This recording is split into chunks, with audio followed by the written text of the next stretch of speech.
धन्यवाद आरुषि। अगर मैं सही मायने में कहूं तो अंतरिक्ष का कोई भी मिशन हो और चाहे किसी भी देश के द्वारा संचालित किया जा रहा हो, इसरो मिशन की निश्चितता और अनिश्चितता के बीच बहुत ही महीन अंतर होता है, जिससे कि एक मिशन सफल या असफल होता है। लेकिन ना हम थके ना हम हारे।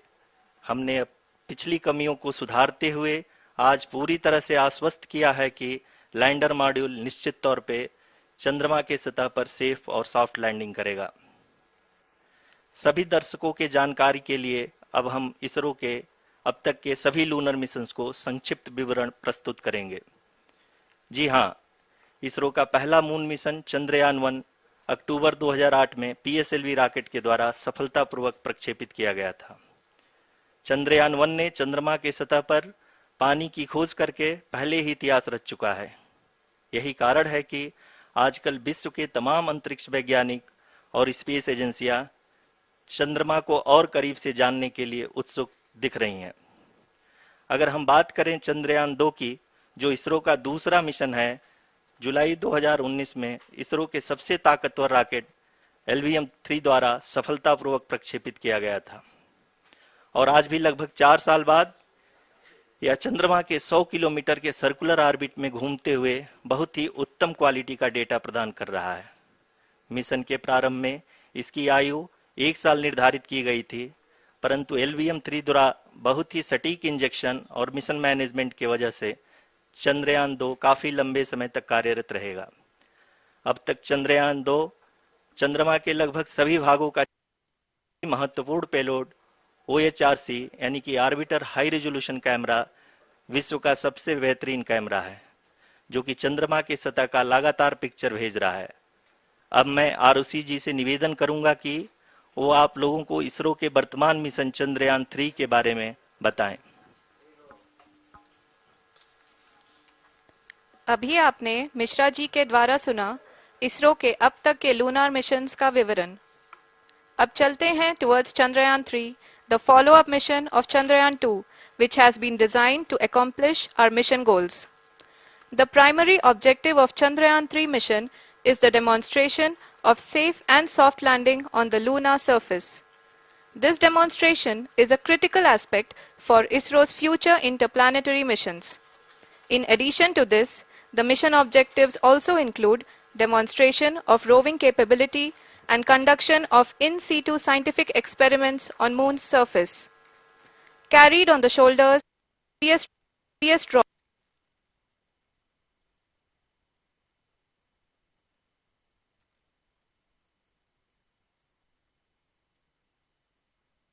6,500 kilometers. ISRO, in its mission plan of following the incremental trajectory approach, carried a total of 5 earthbound maneuvers. The fifth apogee-raising maneuver, which took place on the 25th of July, placed the spacecraft in an orbit of 250 by 1,27,000 kilometers. At the early hours of 1st August, the translunar injection was carried out, after which the composite module began the final leg of its long journey of nearly 3,84,000 kilometers for its rendezvous with the Moon. The TLI was a key step in the mission, enabling the spacecraft to escape Earth's gravitational pull and travel to the Moon. An orbit of 288 by 3,69,328 kilometers was achieved at the end of the translunar injection. जी हाँ, translunar injection किसी भी interplanetary mission के लिए बहुत ही आवश्यक परंतु कठिन operation होता है। इस सफल मैन्यूवर के बाद चंद्रयान-3 पृथ्वी से दूर निकलकर चंद्रमा के प्रभाव क्षेत्र में एक हाइपरबोलिक ट्रेजेक्टरी के द्वारा पहुंचाया गया। पुनः 5 अगस्त 2023 को लूनर ऑर्बिट इंसर्शन के द्वारा चंद्रयान-3 को 160 किलोमीटर के पेरिलून और 18,000 किलोमीटर के अपोलून के साथ चंद्रमा के इलिप्टिकल ऑर्बिट में स्थापित कर दिया गया। TLI के तरह LOI भी एक बहुत जटिल ऑपरेशन होता है। इसमें हमें यह ध्यान देना आवश्यक होता है कि उपग्रह के वेगमान को एक निश्चित बिंदु से घटाया जा सके, अन्यथा उपग्रह चंद्रमा के प्रभाव क्षेत्र से बाहर निकल जाएगा। LOI के सफलतापूर्वक परिचालन के बाद चंद्रयान 3 की कक्षा को 4 बार और परिवर्तित किया गया। इस दौरान चंद्रमा की अधिकतम ऊंचाई को घटाकर 160 किलोमीटर कर दिया गया। इस पूरी प्रक्रिया में प्रपल्सन मॉड्यूल का लगभग 755 किलोग्राम ईंधन का उपयोग हुआ और चंद्रयान 3 के वेगमान को लगभग 850 मीटर प्रति सेकंड कम कर दिया गया। लैंडर मॉड्यूल को लगभग 150 किलोमीटर के सर्कुलर ऑर्बिट में स्थापित करने के बाद 17 अगस्त 2023 को प्रपल्सन मॉड्यूल से अलग कर दिया गया। पुनः लैंडर मॉड्यूल के ऑर्बिट को 2 डीबूस्ट मैन्यूवर्स के द्वारा 150 किलोमीटर के सर्कुलर ऑर्बिट से घटाकर 25 गुणे 130 किलोमीटर के एलिप्टिकल ऑर्बिट में स्थापित कर दिया गया। इस दौरान यह भी सुनिश्चित कर दिया गया कि 800 न्यूटन के चारों थ्रटेबल थ्रस्टर्स पावर डिसेंट के समय किसी भी चुनौती का सामना कर सकें। लैंडर मॉड्यूल इस ऑर्बिट में 4 दिन तक चंद्रमा की परिक्रमा करता रहा ताकि इसके सभी सब सिस्टम को पावर डिसेंट से पहले कार्यात्मक रूप से वेरीफाई और वैलिडेट किया जा सके। इस दौरान चंद्रयान 2 और लैंडर मॉड्यूल की आपस में बातचीत भी हो चुकी है। और संक्षेप में अब तक की यात्रा की बात करें तो लैंडर मॉड्यूल अब तक 21 बार पृथ्वी के और लगभग 120 बार चंद्रमा का चक्कर लगा चुका है और इस पूरी यात्रा में लगभग 55 लाख किलोमीटर की यात्रा भी पूरी कर चुका है। अब तक के इस पूरे अभियान में यह भी सुनिश्चित किया गया कि सारे ऑर्बिट मैन्यूवर्स इस प्रकार किए जाएं कि लैंडिंग साइट पावर डिसेंट की शुरुआत से ही लैंडर के ऑर्बिटल प्लेन में बना रहे।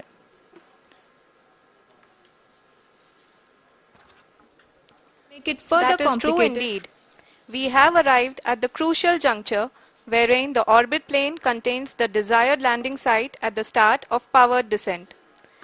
We are also happy to announce that live images from the Chandrayaan 3 lander imager camera is being received continuously.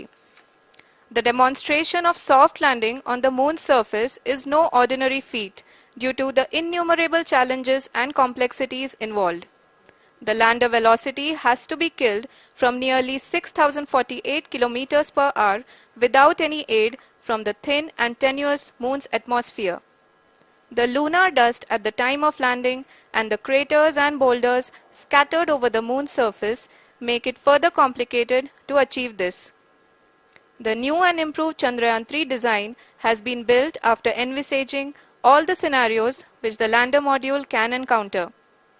With several software improvements, provision for full-level redundancies, a plethora of special tests, namely the integrated hot test, integrated cold test, and lander leg drop tests were carried out for the lander module. The success of these tests has provided great confidence in the performance of all the onboard sensors, propulsion system, and associated guidance, control, and navigation algorithms. The key findings during the tests have enabled to improve the overall system performance. The largely unexplored south pole of the moon has been chosen as the intended landing site since there is a possibility of finding ice and other minerals which would be vital resources for future explorers. Apart from continuing investigations pioneered by Chandrayaan 1 and Chandrayaan 2, the Chandrayaan 3 mission will also provide invaluable data to the science community around the world. Let us give our viewers a glimpse on the configuration of Chandrayaan 3 mission.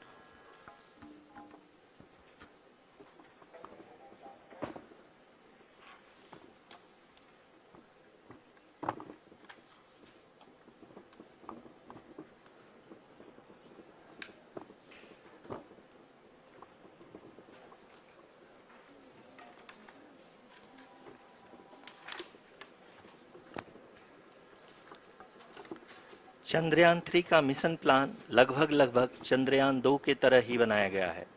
यहाँ यह भी सुनिश्चित किया गया है कि चंद्रयान 3 को rocket से अलग होने से लेकर के चंद्रमा के निकटतम कक्षा में स्थापित होने तक सारी गतिविधियां चंद्रयान 2 के तरह ही हों।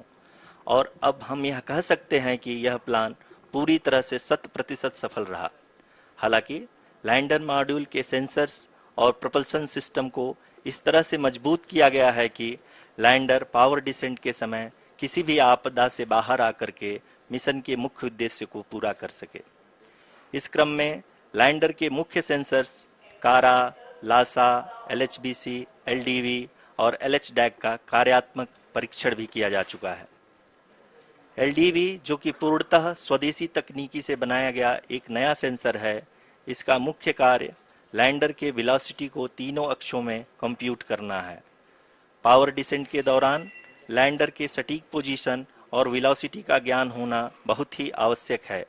लिराप यानी laser inertial referencing and accelerometer package इस कार्य को पावर डिसेंट के दौरान बखूबी निभाएगा। ट्रैजेक्टरी जनरेशन जो कि चंद्रयान 3 मिशन के लिए बहुत ही अहम है, क्योंकि हर ऑर्बिट मैन्यूवर के बाद यह सुनिश्चित किया जाता है कि लैंडर की मिशन ऑब्जेक्टिव को ना बदले। इस क्रम में मैं यह भी आपको बता दूं कि ऑर्बिट डिटर्मिनेशन जो कि उपग्रह के पोजीशन और वेलोसिटी को बहुत ही एक्यूरेटली बताता है, एक बहुत ही कठिन और जटिल कंप्यूटेशन और एस्टिमेशन होता है। यहाँ यह भी जानना महत्वपूर्ण है कि चंद्रयान 2 का OHRC पेलोड अब तक काफी ऊंचे स्तर का डैम प्रदान किया है, जिसके फलस्वरूप लैंडिंग साइट के सीमा को बढ़ाकर 4 × 2.4 किलोमीटर कर दिया गया है, जो कि पावर डिसेंट के दौरान सॉफ्ट लैंडिंग कराने में काफी सहायक सिद्ध होगा। Apart from the sensors, Chandrayaan 3 is equipped with a suite of sophisticated payload instruments. While Chandrayaan 1 and Chandrayaan 2 orbiter have provided abundant remote sensing data of Moon, equally important are the on-site localized measurements that provide ground truths. Lander and rover have payloads which are completely new and will perform in situ analysis of lunar surface. The two spectroscopes on rover, APXS and LIBS, will actively measure the surface elemental abundances at the landing location and surrounding area.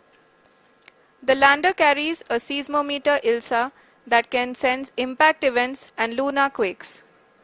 The thermal probe CHAST will measure the temperature profile and thermal conductivity of Moon's regolith. The Rambha payload will carry out lunar ionosphere studies, while the laser retroreflector array shall be a passive location indicator for future spacecraft equipped with laser altimeter. The propulsion module has not been left behind, and an experimental shape payload has been added to it as a value addition. It will help in understanding the nature and characteristics of water-rich planets and will also aid in the future study of potentially habitable exoplanets. We are minutes away from the start of powered descent. The entire powered descent shall be carried out by the onboard autonomous landing sequencer or ALS, which is a series of instructions preloaded to the lander module. These instructions include the commands to be executed, data to be collected and analyzed,